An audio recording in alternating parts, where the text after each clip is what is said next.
अस्सलाम वालेकुम। क्या हाल है दोस्तों, ठीक ठाक हो, खैर खैरियत। मैं थोड़ा अपना काजी जहांगीर शानदार स्टूडियो तू।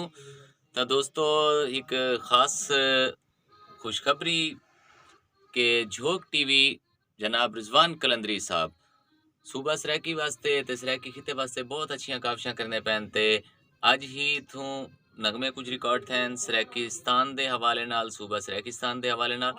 ता दोस्तों उन्हां को लाजमी सुन सो देखो, अच्छे अच्छे कुमरे सो ते झोंक को सब्सक्राइब करे सो, क्योंकि कलंद आप इस वक्त सूबा सराकिस्तान व मजाहिद दा काम कर इन्हां भी दुआ को, अडे भी दुआ को। शुक्रिया, अल्लाह हाफिज। पाकिस्तान जिंदा, सूबा सराकिस्तान जिंदा।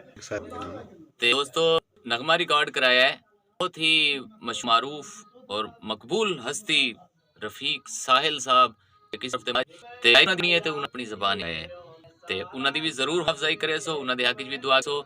तुहाडियां मुहब्बतां दा बेहद शुक्रिया। Thank you, Allah Hafiz.